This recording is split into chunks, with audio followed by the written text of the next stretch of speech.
दोस्तों, ये motivational story आपको बहुत प्रेरित कर सकती है। इसे आप ध्यान से पढ़ें। इसमें एक गूढ़ रहस्य छिपा हुआ है, जिसे मैं आपको अंत में बताऊंगा।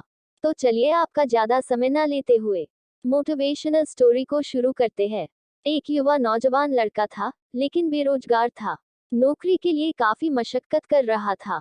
तभी उसे किसी कंपनी की तरफ से कॉल लेटर आता है कि कल आपका इंटरव्यू है और आपको आना है। अब वो लड़का थोड़ा परेशान हो गया, क्योंकि जिस जगह उसको इंटरव्यू के लिए जाना था, वह जगह उसके घर से तकरीबन 50 से 60 किलोमीटर दूर थी। और वह एक बेहद गरीब परिवार से था, इसलिए उसके पास जाने के लिए भी पैसे नहीं थे, लेकिन उसको जाना तो था। नौकरी उसके लिए जरूरी थी। जैसे तैसे उसने 50 रुपयों का बंदोबस्त किया और घर से निकल पड़ा। और वह चौराहे तक पहुंच गया। बेहद निराश हुआ, क्योंकि टिकट के पैसे उसके पास नहीं थे जितने होने चाहिए थे। तभी उसको पास में एक मंदिर दिखाई देता है और वह उस दिशा में चला जाता है। तभी वहां उसकी नजर एक भिखारी पर पड़ती है, लेकिन वह उसको नजरअंदाज कर देता है। मगर भिखारी उसको परेशान देखकर पूछ ही लेता है कि आपको शायद कोई परेशानी है, मैं आपकी क्या मदद कर सकता हूँ। लेकिन वह उसको कुछ नहीं बताता, सोचता है कि ये भिखारी खुद मांग कर खा रहा है, ये मेरी क्या मदद कर पाएगा।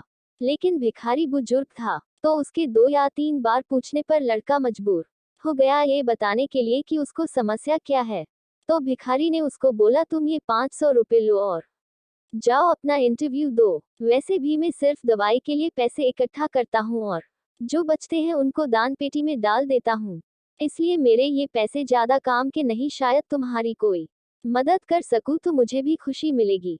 अब वो वहां से निकल गया और इंटरव्यू में सेलेक्ट होकर जब वो वापस भिखारी से मिलने या उसके पैसे लौटने के लिए आया, तो वहां लोगों की भीड़ लगी हुई थी। उसने पास जाकर देखा तो वही भिखारी था।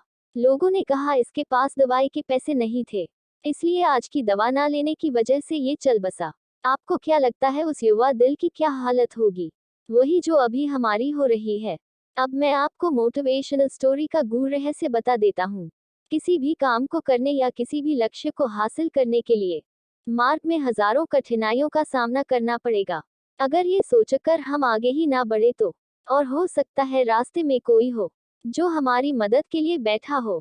ईश्वर तो किसी भी रूप में हो सकता है। मोटिवेशनल स्टोरी सार यही है कि आगे बढ़ते रहो, लेकिन रुको मत यार। अगर आप रुक गए तो फिर संभावनाओं का अंत हो जाएगा। जब संभावना नहीं होती तो आप ही बताएं कि क्या होगा। आपको ये कहानी कैसी लगी? कमेंट के माध्यम से हमें बताएं। मोटिवेशनल स्टोरी को पढ़ने के लिए और आपका कीमती समय देने के लिए दिल से आपका शुक्रिया।